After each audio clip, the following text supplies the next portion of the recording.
Hi everyone, welcome back to Katarina's Garage.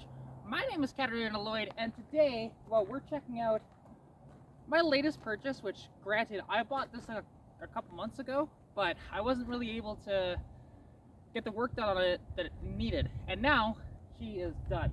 Or at least, running and driving the way I needed it to anyways. So, this is my 1982 Ford Mustang. It is the cheapest Mustang that I've ever bought, because I've bought two that are cheaper than this, or Fox bodies that were cheaper than this, but not by much, to be honest. I only paid $400 for this car. And now you might think, there's no way you paid $400, but I promise you, I did. I can't believe I got it for as cheap as I did. Let's go take a look at it and figure out why was it so cheap, because even I'm still flabbergasted that I bought it for this little of money. So, like I said, this is a 1982 Ford Mustang. I really like the cream actually on it. Like, it's not my favorite color, but it really does suit, especially with like the 10 holes and stuff like that I have on it. You know, but the only unfortunate part is that it's got a bunch of hail damage all over it, which is the real downfall of this car. But beyond that, it's really clean. Like, it's not completely roached out back here. You know, these fenders are in really good shape. Or sorry, the quarters are in really good shape. You know, there's a little bit forming here. There's a little bit forming right here for rust, but other than that, it's great. The hatch, again, is not rusty. It's just got some hail damage to it. You know, you got a couple spots because it was exposed metal. So, you know, starting to a little bit, but really, it's fantastic. And now, and again, there's a little more rust over here as well, and a little more rust on this door, but it's in such good shape, you know. And then of course there is this whammo in the roof, unfortunately. That's gonna be the hard one. The rest of these aren't too bad, but that's gonna be the most difficult one.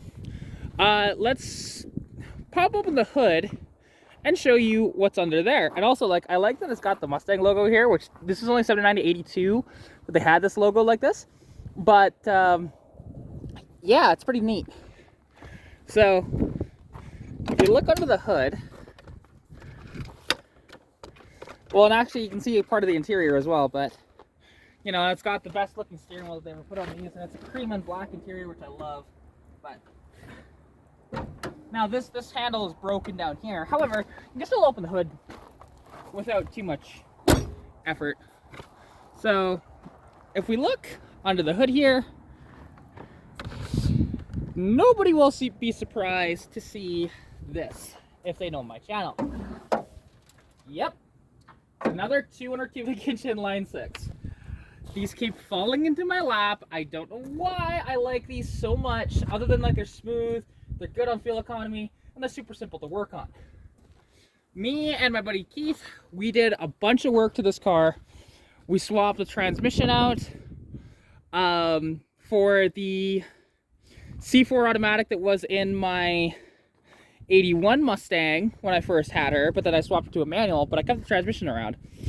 And other than it not kicking down, that's the only thing wrong with this one. But, you know, this has the lower mount starter, so this has essentially a small block Ford bell housing pattern. So it makes it really easy if you want to do a T5 swap on this, as an example. You can use a V8 clutch starter flywheel that is zero balance, and you're good to go as long as it's 157 tooth. You know, and the fact that this light still works. These never work, right? It needs to be cleaned up a little bit under the hood here, but oh, I'm just so happy with this. And like, it starts pretty good, but before I start it, I want to show you guys like the interior here more. You know, and I do like that somebody actually painted the doors like this black, and they put some silicone here for some reason, so that's a little curious, but it's not rusty or anything. It's just there's silicone there. You know, the seats need some reupholstering, unfortunately, but that's okay. You know, it's got the center console in it, and I got this shifter out of the junkyard because the difference between like so from 81 and back and then 82 and forward, they had the shift pattern, like the shift pattern looked the same up here, but the actuation underneath was reversed when they went to the cable in 82. So I found this shifter with the correct rod and everything at I Pull You Pull out in Edmonton. So shout out to them as always. But let's go fire this puppy up. And I just had it running, so it really should just fire up, but she's still a little cold.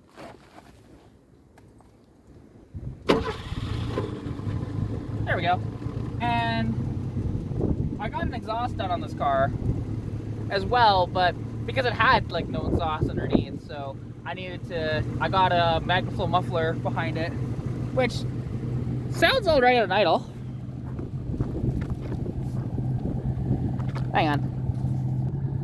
There we go. So you can hear it idling, right? And it sounds all right. But then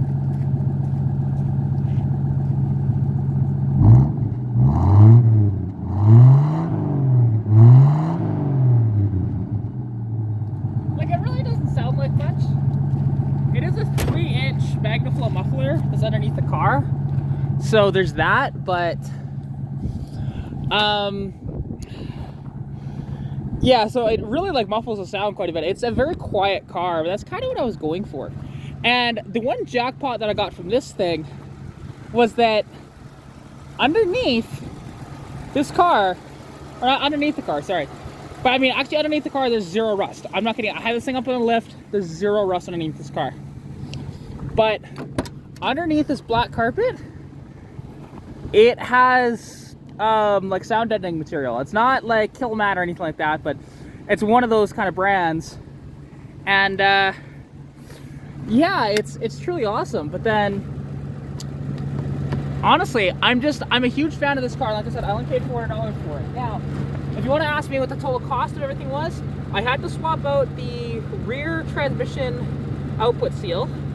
I had to obviously get the exhaust work done, and I had to get obviously a bunch of fluid for it. All in all, I spent about $400 to get this thing back on the road, which is not too bad, you know, and that's with the transmission that I already had. So you could minus, you know, or you can add maybe about like $300 or so to the purchase price for a C4 if you need one, right? But yeah, and then something that's really cool, and I love this, and this has one of those like gimmicky stereos from back in the day, you know, because they don't quite have like these kind of gimmicks anymore. I mean, they kind of do, but they don't. So if I just do this, right, it opens up like that. So it has a CD player right here, and then close it back up, it all works. Then when I shut it off, just wait for the sound, which if you are my age, you'll know the sound for Sony stereos. Wait for it. There it is. Just right in the nostalgia, right? But let's go to the hatch, actually. Let's show you in the hatch, because there is some things back here that's a little interesting. And I do have 2 keys for this car, so it's kind of nice. Although this one key only works for the hatch and not the doors. But you can see there's a couple of speakers back here, but they don't work. It obviously had some sort of a sub and amp system back here, because like this is a fuse, and this is like a splitter. You know, it was covered up in here, and like obviously this is house siding. It's kind of really bad. But you got some RCA cables, and you got some other wiring here. I'm honestly just gonna rip all of this out, and you can see actually under the hood, they routed this blue wire, which is thick, very thick. It's like I could run a welder off this wire that would go straight to the battery, but I don't really want to trust this because I don't know the quality of work that they did, so I'm not gonna plug it in. Like I said, I'm just going to cut the zip tie out and then feed it right back through, which they did a good job of feeding it through one of the grommets, so I will say that. But other than that, it's just in such good shape, right? And the stupid part is, with this wiring here, is that I cannot fold the seat up. So it's locked in this position. If you're wondering, these are original. These came on the car, actually. These are original 13-inch Mustang hubcaps, which I have all 4 in here. So it's really freaking awesome. I love it. But yeah, like, it's too bad that they didn't replace the carpet back here, because this would have been tan, but then, you know, faded to green. That sucks, but it is what it is. You know, and you can see there is a spare tire in here, but it's like it's very dry, cracked and stuff. So still have all the factory insulation back here though, which is nice to see. And actually in here, now I'm not going to take it apart, but there actually is some sound deadening back here as well. So it might actually be the entire, like, all through here and all through there, and the floor is sound deadened. Just obviously there is no headliner in the car, so they didn't get to the headliner yet. But I think I'm going to put sound deadening in the headliner. This thing is just so nice, so smooth, so quiet going down the road, and that's all I wanted. And we're still with the saga of trying to figure out what to do for my dad for a vehicle. Well, here we go. And this car, I'm going to let him drive for the next little bit until he finds another vehicle. And this will essentially be his vehicle. I'm not giving it to him, but I'm letting him borrow it, because this car's way too nice for me to give to my dad, honestly. I love my dad and all, but this is the nicest car I've ever bought. And that's saying something, because I had Lilo, that 86 convertible, but this car's nicer, I promise you. And it's just too bad about the damage. Now, the only unfortunate part is that it does latch, but, you know, that happens. So, which sucks, honestly. And no matter how much adjustment we do to it, we cannot get it to fully latch. So I do want to take this thing in to a body shop to get them to see if they could actually get this to latch properly. That'd be so nice. But anyways, I hope you guys did enjoy my car here. Honestly, I love it. This car is not going to be a big project car. I mean, yes, I do want to fix the body damage and stuff like that, but it's not going to be like a ton of modifications to this car. You know, I might try and throw an AOD in this car just to get an overdrive. I do want to swap the rear end to get a limited slip rear diff. And I want to put a header on this car. That's basically it. Oh, also, I'll probably swap out that one barrel once it starts giving me problems for a 2-barrel with the adapter like I have on Stitch. And then swap out this distributor for an HEI. That is my whole plan with this car, because it's way better. And it's nice because, like, how you see under the hood is how I got it. Now, this battery was mine, so I bought that when I had the Capri, the Polterberg. But it's just, it's so amazing. Like, you know, that's a new ignition box. And these are newer wires. There's new plugs in it, which, again, didn't pay for any of that. That came with the car that way, which is awesome. But then, as well, so I had an intermittent spark issue with this car, and we couldn't figure out why. Like, it would lose spark and then gain spark, then lose spark and then gain spark. And what we found was, with the wires right, I think it was these ones here. Yeah, it was these ones here. There was a metal wire that was wrapped around it a little bit, causing interference with the wires, making it so that I could not, you know, get sufficient sparks. So it's kind of neat. But overall, I love this thing.